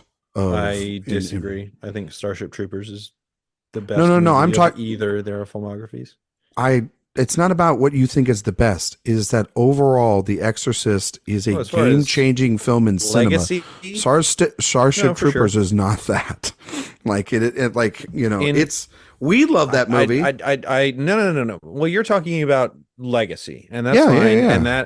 And that combines. They're two different popularity with critical consensus and all that stuff. And he changed an entire genre. The Exorcist, despite being this very kind of progressive, while also being kind of transgressive film, also hit with contemporary critics and contemporary audiences and made a ton of money. Starship Troopers, which in my opinion is the best film in either of their filmographies, was a movie that was abjectly rejected when it came out. But that doesn't make it better or worse. It's just I'm agreeing with you, but thank you for being on your history. Well, thank you for telling me all that. I was agreeing with you. No, but you were saying that.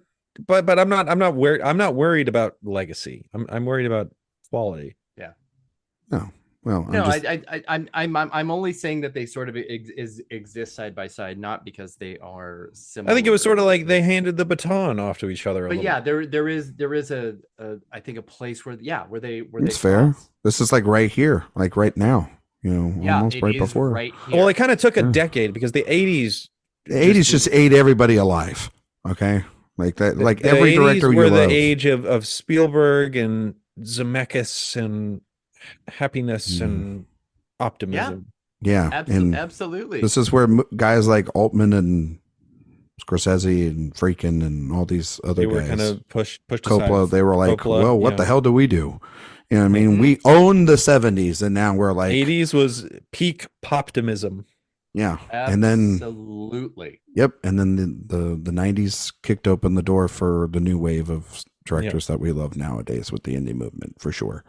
Well, it was and resurgence of old. It was like what the 70s did. Yeah, it was. Yeah, with independent filmmakers. A little bit. They wouldn't even let them go quite as far as the 70s, but no, for sure. We haven't even talked about. I mean, we've talked about a lot of this movie, but I mean, ultimately, there's a lot of we haven't talked about yet. We haven't talked about. I mean, obviously, we mentioned the shooting of the club scenes. There is obviously also like you said, Jay, the 40 minutes that was lost. That was. Which honestly, you can disregard. It was a very clever. I don't think you can. It is. I don't need those 40 minutes. I don't need them either. I'm not saying I want them, but they are. It is an infamous thing of like we have been in a bygone era of film restoration and rediscovery and putting things together and finding things in the vault and all these different things. Hell, we found an Orson Welles movie in the last couple of years. So it was a purposefully strategic. He never intended for all of those 40 minutes to be. I understand, but then the legacy of this is then from that there's if you want to talk about it, the gross sort of mischaracterization that you are mentioning about it is then like there's a spin-off of that's more recent, the James Franco thing that came out that sort of tried to recontextualize or remake all that stuff. There's that. I don't even know what that is. You don't know what I'm talking about? No, I have no idea what that is. Did you not see that? I mean, I'm reading 2 William Friedkin books right now. I have no idea what you're talking about. So the movie was called Interior Leather Bar. Okay. And it was made, I believe, about 5 years ago or so. It was right before Franco essentially. No, it was made it was a decade ago. It was 2013.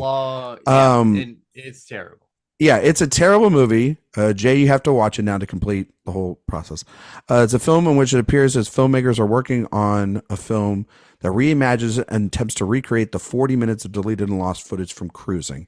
This was Franco and director Travis. Is this a documentary? It's like a documentary, docu-fiction sort of thing, format. Yeah, because everybody that's in it, their character names are their real names. They are. It is so. It's all of the worst pretentious elements of James Franco that you could possibly hate. And we've already just spent way too much time talking. There was a lot of creative. I do need to watch this though. Actually, yeah. As the ultimate completist, I was just saying. Check this out. It's part of its legacy. I had no. Really? Maybe at some point I had read about it, but just watch this current moment, it did not. I feel like I want to watch Jay watch this. Yeah, I think that's some like. If we had a Patreon bonus content episode would have been perfect for this, Jay. In a Pacino in cruising kind of way, though. Just watch. Well, it's interesting that Franco would have such a misunderstanding of how that works because as a filmmaker, he generally has a misunderstanding of how movies work. So there you go. No shit. That works. But I mean, obviously, there's the most infamous scene that Pacino observes in there, which is Eric's favorite scene of any movie, the fisting scene. Did we talk about that a little bit? We didn't talk about it. We kind of opened with fisting. With the Crisco of it all. Yeah. Did we? Okay. But see, that's one that's one where it did that to me is the most circus freaky scene where Friedkin is very clearly being like, this is crazy. Which, to be clear, it is a little crazy. I'll tell you what's crazy. I'll tell you what's crazy. The fucking ongoing whistles in those clubs. Like, Jesus fucking Christ. It's driving me insane. It was fucking insane. But that's all ADR, man. I know. That was from that, but that's just also from like the disco era. That was, I know, but like, turn that shit off. I would be like, I'm sorry, I'm picking another bar, Chief. I'm not going back there again. I don't care if the killer's there. Well, like, since you brought it up, I think maybe we should explore fisting a little bit more because obviously, coming onto this podcast, I definitely wanted Jay's perspective on a whole lot of like the gayest shit that. Okay, so at this point, I'll ask my boss if you're listening to this podcast right now. If you could go and turn this off. Any prospective employers, look, I respect you very much. I mean, it is well, this is the whole question, right? Is it exploitative or is it honest? And I think in that moment, it is on the bleeding edge where it is trying to point out. I don't think William Friedkin sees that and it's like, oh, this is interesting. I think he sees this and he says this is heinous. I mean, I don't think so. I don't think so. It isn't. You think this is that documentary mentality? It's not shot in a way that, again, I mean, I don't think it looks documentary like it. The colors are really rich and crisp. But that is true. You just think this has a not documentary feel to it. I don't think it's also shot from a point of pain. It's shot entirely from a point of pleasure. I disagree. I disagree with that. Oh, but the thing about that though, Jay, is that you're wrong. I mean, this is one of those things where I have no choice but to just step back and. No, but this is why I wanted to like hear like all of your takes on it, because that scene is, yes, you're absolutely right, Ryan. There is pure and absolute pleasure in that scene from the giver and the receiver. Yeah, from both. We don't even see the receiver. No, we do. Yes, we do. We see him on his back in the straddle.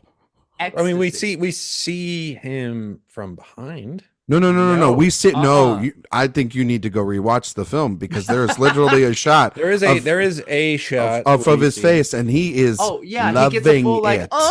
So yeah, he God. is there, but also too. But you know what? Get the wife, put it back on tonight. You know what I mean? Exactly. You have everybody that's around them that watching. Scene and that scene alone. There you go. I think so. You need to peel that onion back, and that's a good point. I don't know. Friedkin is he's an interesting dude. He's an interesting cat. I mean, he is a guy.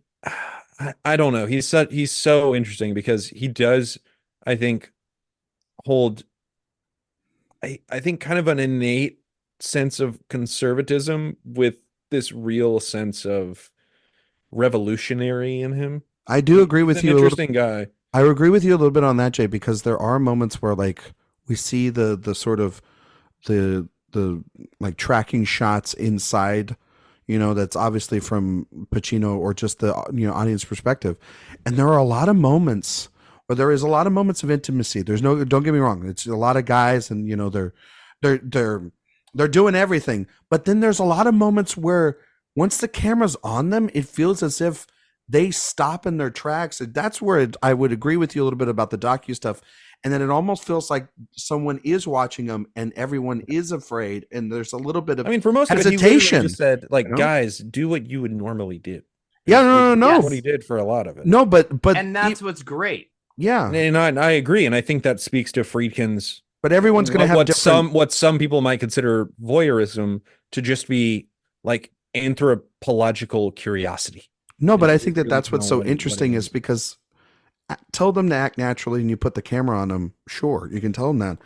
But as I was watching the film, there are certain background actors or people that he puts the camera on, and they are as reluctant and different. And that's what I think makes it unique, is that there are different experiences even within this, this plethora of delight. He builds a world. Yeah. Sure. No, and I think it's a really fascinating. Fascinating film. Yeah, I mean they're going to the back rooms and doing it out there, and then there's dance clubs. It's a movie you can read a million different ways. It's a really fascinating. That's why I like it, because it's been making me think more and more over the last couple of days. I do like that stuff. Me too, buddy. Oh, it's a good movie.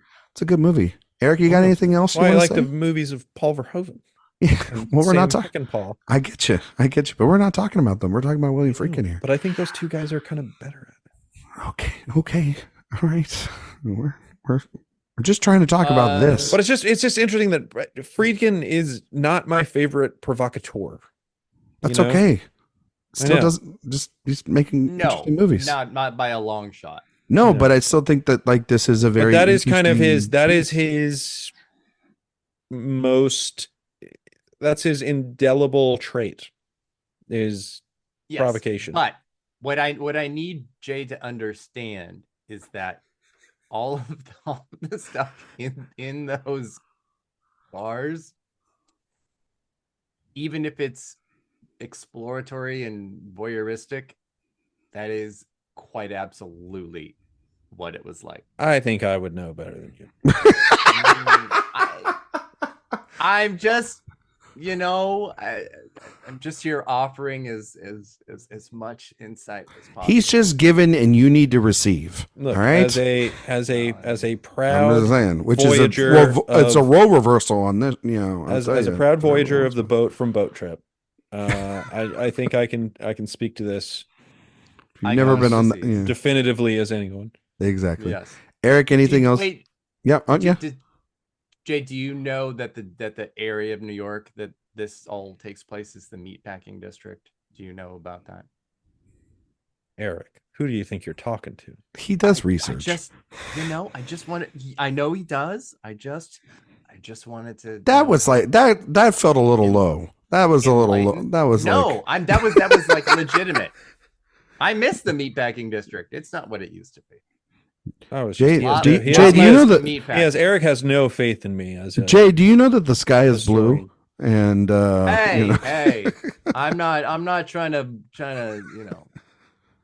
put words in anyone's mouth. Trying to put you in a box, Jay. I don't know. It's a fascinating thing. Eric, what is this? Eric just walked in a jockstrap and hit Jay in the face. What the hell? It really is something we could talk about for 2 more hours. Yeah. For sure. I mean, is there anything else that we haven't mentioned? Anything that you guys want to bring up? Last second things? Apparently, Pacino was a huge pain in the ass. Yeah. Yes. I do love that how much Friedkin hated him in this and his work ethic and just everything. And how that fuel and hatred carried for the rest of their careers and the rest of Friedkin's life. Because anytime he talked about it, he talked about how terrible of an actor Al Pacino was. Just not even like in that film, just in general. It is. He would, although I will say in the book, he was like, most of the time he was horrible. He never knew his lines when he came in for the day, and he used spontaneity as an excuse. But there were like 3 or 4 scenes where I thought to myself, damn it. I get it. I get it. Yeah. It's kind of hard not to. He kind of said he had the same feeling that he had directing Pacino as he had directing Hackman in French Connection. And so he was like, okay, so it's going to end up being like that. And needless to say, I don't think it ended up quite like that. I genuinely don't care for Pacino's performance in this movie. I think Gear it's bad. I would have. He's too old. Yeah, he's supposed to be late 20s. Let's talk about that for a second. He's supposed to be 40? Late 20s. And I'm like, sis, you are not 27. No, it's you're a rough. That's a rough. I was just gonna say that's a rough 27. I mean, man. But also, there were a lot of movie stars in the 70s who were a rough 27. Well, I really do think. True. I think Richard Gere is kind of, in theory, in my head, sounds kind of perfect. But I don't know. Yeah. I don't know. Coming off of Days of Heaven. Gigolo, so. Oh, right. Yeah, he did it. Yeah, he did have Gigolo. But man, right off of Days of Heaven. Yamahama. I mean, he's the best looking guy in America. Yeah. I can't wait. That would have been pretty wild. Not that Richard Gere isn't like a ray of sunshine on a set either. Yeah, no, Richard Gere, famously chill guy. Yeah. Can't wait to see his comeback though with Schrader this year. I'm so looking forward to that. Okay. Oh, Erik, you had a bit of trivia, didn't you? I do. I have a bit of trivia. Wow. That change up a pace. It was really funny because I was just watching the credits and a name came up, and it's a generic name, and I prefaced that with a little bit of humor. Was he credited as the boy or the dad from Boy Meets World? He was not. Oh, interesting. But there is there is a production executive named Mark Johnson who has the title card, and I paused the movie for a second and I went, wait a minute, and I went and looked. Oh, I know what this. Yes, it is Mark Johnson, the producer of The Holdovers, who was nominated for Best Picture this year. Wow. Oh, I thought you were going to make us guess. No, I don't want to make you guess. I just wanted to reveal it. So that's why. That's an anecdote. That's not trivia. Looks like it's an anecdote. The same year as Cruising. Yeah, exactly. It's not something that you would have been able to like really know. God damn it, Erik. Apparently, the day we're recording this episode, there's a big piece released on the aesthetics of The Holdovers that I need to read. For who wrote it? I can't remember. Oh, well, then that doesn't help the listeners. I don't know. It's a good. Both of you just really dropping the ball. You don't know the article name. You don't know what an anecdote versus trivia is. It's both. No. Trivia does not necessarily need to be a question. Trivia. I mean, on this show, it is. The IMDb trivia page. He said it's it. not even on there. He set it up though last night. Yeah, I just thought that was interesting. Yeah. I'm just. I thought it was interesting. With like some Friedkin like ambiguity. I thought it was interesting. It's a good anecdote. Thanks, Jay. Fuck you, Ryan. I thought it was a very worthwhile endeavor. It was worth the wait. That's for sure. Jay's the real one. All right. Well, yeah. Well, Jay. Talk about its Oscars. Jay, before we get out of here, we're going to test your award season knowledge based on the film that we reviewed in a segment.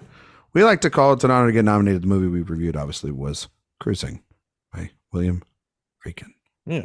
Jay, was this movie nominated for any Oscars? Yeah, it was voted for most progressive picture and most regressive picture in the same Oscars. This was not nominated for any Oscars. You sure?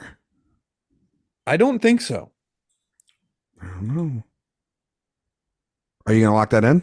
I'm locking it in. Yeah, it was not nominated for any. Okay. All right. Okay. Would you Absolutely shocking. Would you like to guess what it was nominated for, Jay? What, like at other awards? Yeah, there's a big other award ceremony. The Golden Globies? No, you're close. This was the first the AARP Awards. This was the first ever awards ceremony of this awards body. That's why it's interesting. Is it a big awards body? It's not. It's one that we kind of all sit there and go, you're not a real thing anymore. You're kind of a joke. Oh, the Hollywood Critics Association. No, not that, Jay. God damn it. Though, pending defamation lawsuit. We'll see about that. Anyway, no, not that. It was formed in the 1980s. Would you like to know, Jay? Yeah, I'd like to know. The Golden Raspberries, the Razzies. Oh, the Razzies. Right there. This got nominated for some Razzies? This was part of the first ever Razzie Awards. This was nominated for 3 Razzies. Mm-hmm. Can you guess which 3 Razzies are for? These are traditional categories. These were before I'm just they going to guess worst picture. Yep. Worst actor. Nope. Worst. I don't know. What are the Razzie categories? Worst. Think Oscar categories. Worst director. Mm-hmm. And worst. A bathroom scene. Worst writing? Worst screenplay is a category at the Razzies? Yes, it was. But writing on the bathroom wall. Erik, did you know that? Did you know that? Of course I knew that. This was the first Razzie years? Yes. Jay, would you like to know what won Worst Picture? Yes. I would love to know what won Worst Picture. The movie was called Can't Stop the Music, which is the movie with the Village People. Mm-hmm. And I love that movie so much. While we're on that topic, there is actually a retrospective series at AwardsWatch called Worst Picture, Best Picture. Yes. Where the Razzie winner and the Oscar Best Picture winner are presented side by side in a retrospective, and it is extremely funny. I absolutely love them. We call that horizontal integration. It is absolutely freaking hilarious. Who writes them? And they're my friend Jeff from like 20 something years ago. He does one piece a year. I looked this up this week because at the time of recording, he released this year for, I believe it was 2004. Yeah, Erik's over here. Erik's over here promoting that piece. He won't even talk about my Beekeeper review. Well, you know, if we had an Argyle review from you right now, I would be absolutely pimping. I would love that as well, but unfortunately, I have a child. I wish. So we just talk about Nicole's review instead of yours. Jay. Yep. So Look, Nicole did a great job. Yep. And I still don't know who Agent Argyle is. I do. I'll tell you off air. I know they it's literally revealed it with like the announcement of the production. Yeah, they did. Oh my God, it's Bill Cosby in 2021. It's Bill Cosby. Shut up. Good Lord, it's Bill Cosby.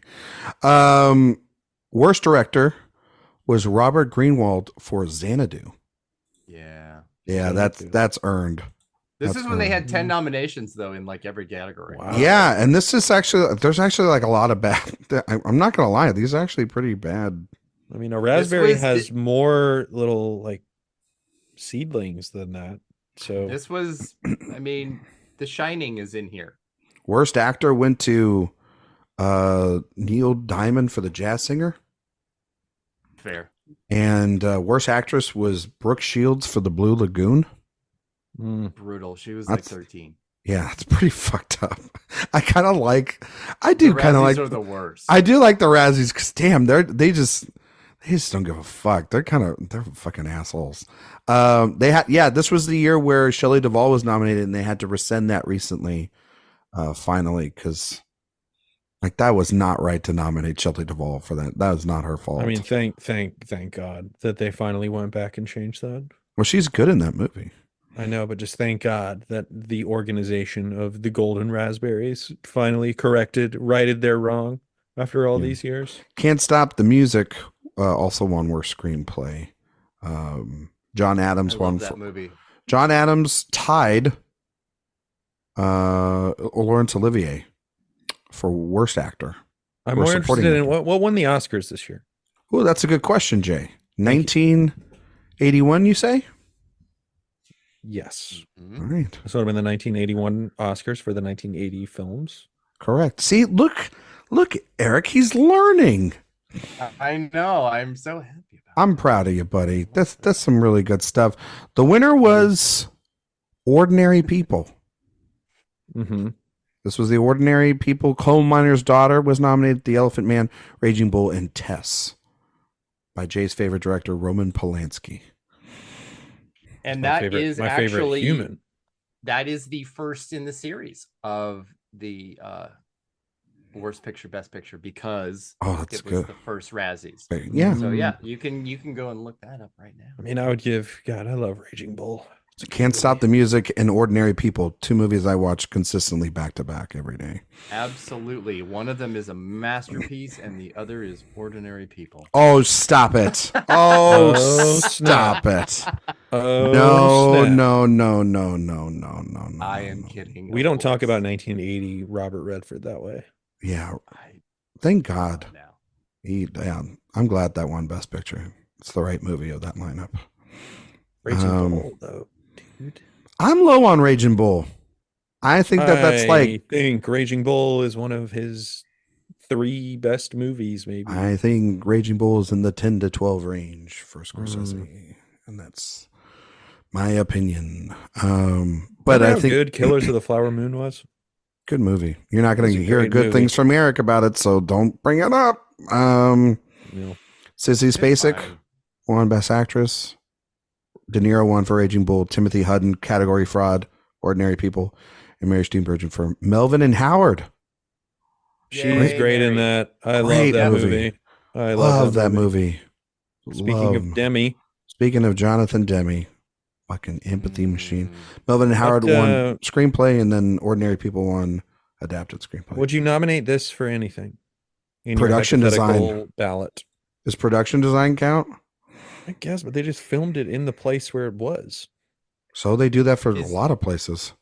Is there a category for most lube? Yeah, the Crisco Award.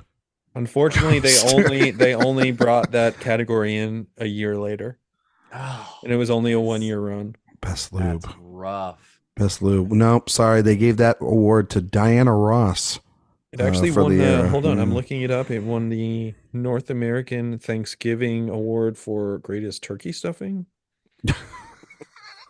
Unbelievable. They had a musical Wow. sequence for it and everything that they cut out. They Good actually for at the them. Thanksgiving football game, they just brought that guy out and I would recorded love him. to. I would have loved to seen the fisting as a balloon on the Macy's Thanksgiving Day Parade, Jay. You know what I mean? And after Big Bird comes No, what it needs to be Greg. is Greg. the Norman Rockwell painting, you know, with the mom putting the turkey on the table, and it's just Greg. It was. That's what I kept thinking of when I was watching Cruising. This is just like a Norman Rockwell painting. poor Greg. It really Um, is. It is. Oh, that's one of the best jokes you've ever done, Jay. Good job. No, I mean, like, the costumes are all kind of the same, so I don't know if I'd do. Oh, whatever. They were all the same in Gandhi too, in that one, and Chariots of Fire. Can we? I think way to be totally elitist. I don't know. I mean, like, maybe sound. Sound design's pretty good. Really? Because that is the worst element of the movie. I might give outside it. of I mean, there's a Pacino's chance I give it Better than Fame. screenplay. Yeah. You nominated in screenplay? I think so. You guys are both insane nominating it anywhere. Editing. That's But just even in your crazy personal, talk. even in your personal awards, No, You were nominated anywhere? I don't think so. I think. Well, actually, for Jay, he would nominate this actually in best foreign language feature. I would nominate it in Biggest Crush. Karen Oh, Allen. Karen Allen. Oh, there you go. Oh, Here we go. I kept Yeah, I kept for- writing in my notes Nancy Allen because her name was Nancy in the movie, and I don't know, I had a Freudian slip of Nancy Allen. Is this Well, like then right she had before? Raiders the next year. I was just gonna say this is right before Raiders, huh? Yeah, And Yeah. Animal Gordon- House. Very important film for me. Very important person for me. I definitely guess. I mean, Just Eric, she you were came right. out unscathed, at least. Yeah, Eric, I am like seriously. Thank you for bringing up about, or was it Jay that brought up that she didn't know what her scenes were? Because I think it's impeccable acting of being like when Pacino's just like having sex with her, it's just like, what the fuck do I do with my hands? Like, what the fuck am I doing here? Like, well, Pacino like, didn't know what his scenes were. All right, I'll just lay here. All right, you obviously got a lot going on. You know what I mean? Yeah, actually, Pacino only got Karen Allen's line, so he didn't know anything. He didn't know what was going on. You're acting a little weird. You want my Dunkachino? No, I'm not. Got a great ass. You got your head aggressive with me. All the way up in there. It seems like you're overcompensated for something. But then you're out of order. This whole movie's out of order, William. Anyway, I am not participating. But when Pacino thought this movie should have started, he saw the first cut and was like, "This is a disaster. We need to talk about this." And Friedkin said, "When do you think the movie should start?" And he said, "When I get on screen." So, I mean, Jesus. He wanted to cut out the boat stuff. He wanted to cut out the first murder. He just wanted it to be when he showed up. Yeah. Which is why Al Pacino is What murder? not an editor. He was the best guy around. It was the best guy around. What murder? Sorry.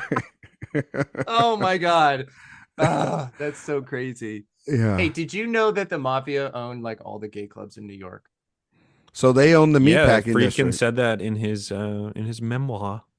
Fascinating, amazing element of New York history. And he was talking to one of the mob guys in his house, and he was like, "Hey, I'd like to film this movie in here." And he was like, "Don't ever talk about that. My house is bugged. We'll talk about that out in the yard." Crazy. What do you think I like? Going to the meatpacking district, give us some gabagool. One of the most bizarre marriages in history is that. And it worked. Fascinating. Yeah. Erik. Yes. Thank you so much for coming on. Yeah. It was a fantastic episode filled with a lot of interesting tidbits. We didn't actually really get to dive personally into Erik's life, if too much, about. It's all on screen. It's all there. Was that really? I want to ask you. Was that like really realistic? The rag, the dancing, the you going through a fisting workation. Erik is actually the founder of Crisco. I was gonna say. I'm Greg. So he was like, "I'm just Greg." Yeah, there you go. That was me. That's why he found it offensive what you were saying, Jay, because he could relate. That's why you don't. Let's talk about the Barbie snubs. You don't. No, you don't insult the guests. No, that's been put to bed. Erik, can you tell everybody where they can find you and all your work on the internet? Yes, you can find me at awardswatch.com. We're at this kind of weird place right now, post Oscar nominations, end of January, beginning of February, where there's not really a lot going on, but still come on. To be clear, at the time of recording, all of our listeners, that might change by the time this comes out. That's right. I forgot. Never mind. Well, it's okay. We're churning out great content at AwardsWatch right now. Yeah, don't worry about anything. Erik, just don't pay attention to the man behind the curtain. Don't pay attention. No. You just cut that out because we'll keep it in. Schedule. No, it's fine. I'm telling you. Okay. You're cutting this out too. Oh, okay. All right. So you want me to just start it over? You want me to just start you over? All right. Erik, where can we find you? No, I'll do it. Thank you very much. It's my job. Thank you. Erik, can you tell everybody where they can find you and all your work on the internet? Yes, you can find me as always on awardswatch.com and on Twitter at awards_watch and everywhere else, Instagram, Letterboxd at just awardswatch. And the newsletter and the podcast. And the podcast. That's all right and there. The cats in the cradle and the silver spoon. All right. That's all on awardswatch.com. It's all there. J-Dog. Yes, sir. Where can we find you, buddy? Oh, you can find me always lead with Letterboxd. Just find me, putting 25 William Friedkin movies in my diary this year. Dude. Just get it done. Just find J Ledbetter on Letterboxd, at Mr. J Ledbetter on Twitter. Any writing I do, on the off chance I can make a screening for a review, which I would love to do more of, but unfortunately I had to just my wife had to have a kid, and that is one of the greatest regrets of my life. So I mean, you're half the problem there. If I can make a screening, just find my reviews on AwardsWatch. And recommendation for the week, Ryan, I promised I would have watched Network for the next podcast. Still haven't, because I've been watching too many William Friedkin movies. But my recommendation for the week is going to be not a movie, but a book. Oh, The Path to Paradise, a Francis Ford Coppola story, recently released, which I have really been enjoying. It is by Sam Lawson, and it's a great book. It's less about the specific details of the productions of Francis Ford Coppola's movies and more about kind of his philosophy, which I think is interesting. Just kind of the way that he approaches the world and his art and his life. I love it. Good. I love it, buddy. You can find all my work at awardswatch.com, obviously. Instagram, Letterboxd, Twitter, Ryan McQuade 77. While you're over on the website, go and sign up for the newsletter. Erik puts that together twice a week. It's where you can get all of our stuff all in one place. iTunes, Spotify, 5 stars review, please. Please, just 5 stars. We greatly appreciate it. If you've got a 4-star review in your pocket, get out of here. Anything more than 5, no thank you. I got a recommendation. I got a book recommendation as well. Oh wow, actually, book. It's look at our literate podcast. Look at us reading really on brand, but I actually found it really fascinating. Is Dave Karger's new book. What's like 50 Oscar nights, I believe is what 50 Nights of Oscar, where he interviews multiple people, winners and losers on the night, about their Oscar experience and go through these interviews. He's got like Nicole Kidman, Meryl Streep, Scorsese, Spielberg, Barry Jenkins, tons of people in there that are just their experience and what it was, the highs and lows of that night and how they went through it. I think it's a really fascinating idea, and Dave's one of the best in the business. Erik's interviewed him in the past, and that interview is up on the website. But yeah, it's an interesting read if you are an awards fan, or if you're just in general and want to see how those nights go and read some fascinating interviews. So, and neither one of those books that we're reading have anything to do with a movie series coming up this year, and that's Being for Real.